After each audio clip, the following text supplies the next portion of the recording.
Okay, hello everyone. Here with Addy Hads. Here, George. uh, hey, here in beautiful Chicago. The city's beautiful tonight, Addy. Yeah, Sweet Home Chicago. We got one of our actual mutual subscriber who's kind of chauffeuring us tonight. Yeah, from Uh, Chicago. Yeah, we're just having some dinner out here.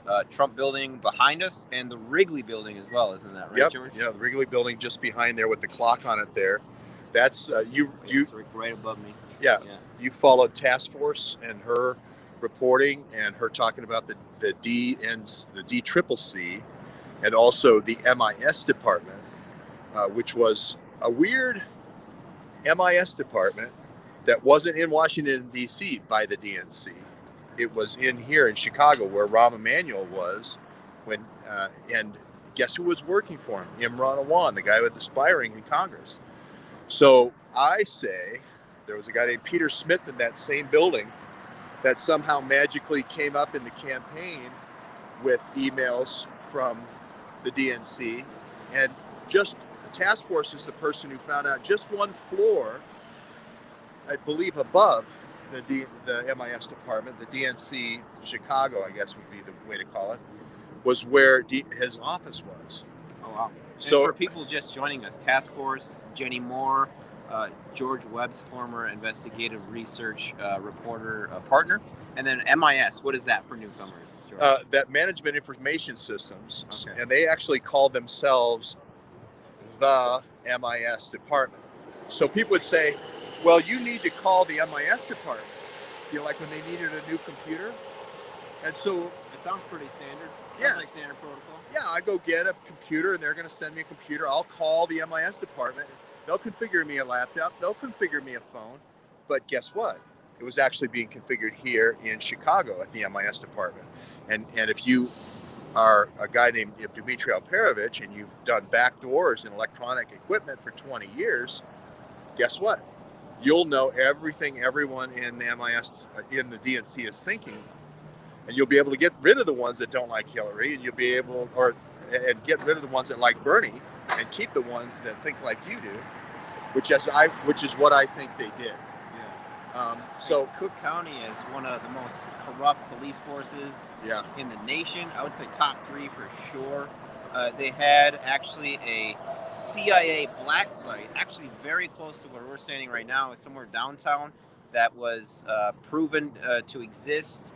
And the reason it came to kind of fruition news-wise is because these lawyers weren't allowed to see their clients when they were being held at the black site.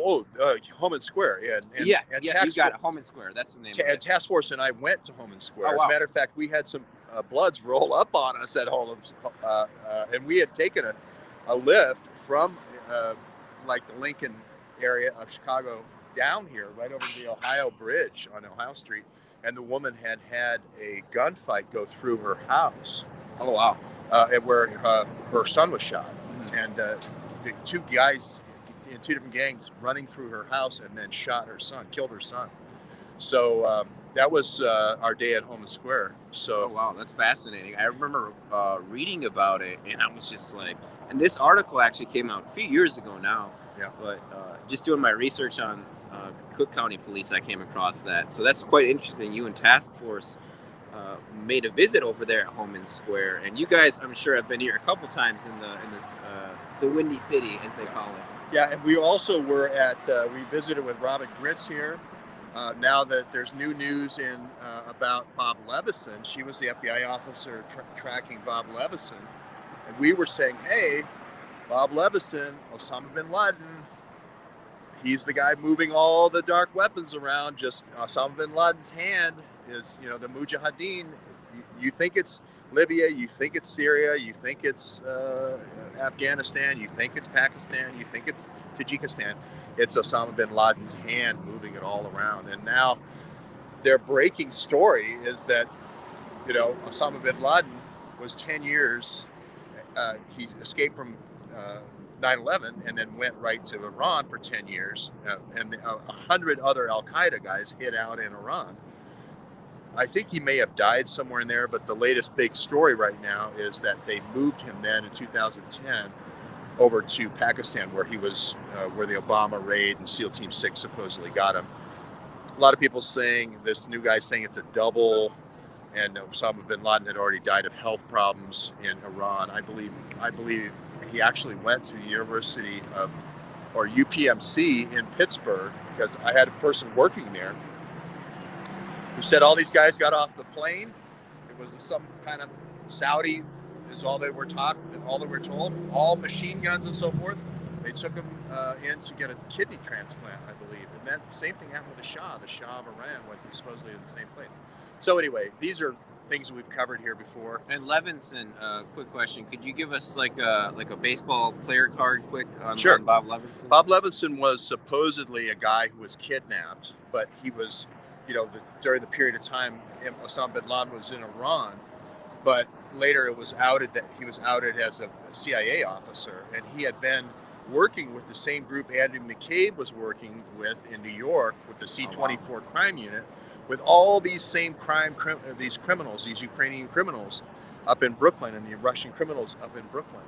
Like Michael Cohen hung out there and was one of the, like waiter boys for these guys, and Lev Parnas and all the names. And Trump ended up actually selling some of them condos in Miami and condos in various places like New York. And people who were tuning in the other day, I'm still voting for Trump.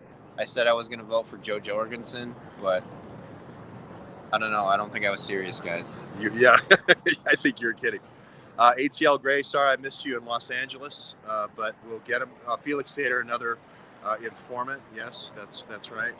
We're going to keep it short tonight, because the key here is, I just want to say, I know there's some people said, make sure Addy gets to the newsroom. He's going to run the newsroom. You got a master's in communications. This is for running newsrooms. Bachelor's. Yeah. This is your thing, so. Yeah, I've got experience at UW-Madison at the radio station there. But I guess a message I want to share on university to people is it's not needed to become a citizen journalist by any means. If anything, it might be a deterrence with just because, even though I did take certain classes and whatnot, you've got to have a certain out-of-the-box type of thinking that like George has to make it, I think, and make it work as a citizen journalist. So I would just recommend that to anybody listening who maybe wants to do what George is doing, or even what I'm doing at the smaller level. So he's seen the hard drive. Everyone said he's a Mossad agent to come to get my hard drive. I've got the movie. But he's actually just got the DMC thumb drive. but I actually do have the Peter Duke hard drive with the Corona 911, the uncut movie. We're going to be adding assets to that when we go over there. We're going to have the Lyndon LaRouche people come down. Tracy, you're more than welcome to come out to the festivities. Peter Duke, you're more than welcome to come to the festivities. We're all going to the Swing State Newsroom, and we'll be there probably a week at least. We might be there even 2 weeks until the election's over. Yeah, we're really south of 3 weeks now until 20 days until the election here. Yeah. And I just did 2 chats actually with Tracy Connors on my Great Awakening podcast with Shrimpsu, and on my personal channel as well, if people want to check that out. And of course, we did talk to the great creative director Peter Duke last week, and that was very well received on my channel. And of course, Peter and George have been working together for the past about 6 weeks or so. Yeah. So we got the Mossad hard drive. Now Aaron Adler is saying, do you have the Mossad Platinum credit card to cover dinner tonight? Oh, the black card? Yeah, you have the black card. I wish I had the black card. That would be nice. And there is Deborah saying another lockdown charrette. No, I hope not. We have 2 states to make our escape from. We could go out the Michigan door on one end of it and the Ohio door on the other. So speaking of that, Deborah, we're going to get back to her at dinner. Thanks very much, Addy Ads, for making history with me and going and getting this newsroom. We're talking about this. No matter who wins, if Trump wins or Biden wins, citizen journalism is going to become more important than ever. Yeah, I agree. And I just want to thank you, George, for inviting me and for being so welcoming to me, because you're just a big fish in this space, definitely. Despite YouTube's efforts, you still have quite a strong following of people who want to see you succeed. 105,000 subscribers is no joke. and you have a huge support network behind you. So I think we're all just trying to approach this dialectically and really try to understand the truth of what is going on, and that's I think the main goal that we all share. Yep, absolutely. I'll just get a couple more comments in here. Yeah, definitely. Shout out to Prophet for checking in. It's one of my subs that I share. I'm sure with you guys. Deborah, Dave Underdown, Detroit Dave, who we're gonna see tomorrow. Yeah. Yeah, very much so. And okay, a cross country network. Yes, Deborah says. Yes. Connie, thanks for that. Appreciate it. And there's Kevin Timmer. Hey, Kevin, come on up. All right, thanks everybody from the beautiful Chicago riverfront. Here we'll give you a look at the whole panorama, how beautiful that is. Look at that. And Addy, give him a salute, goodbye, and we'll go Stay eat. frosty, folks. All right, thanks, Addy.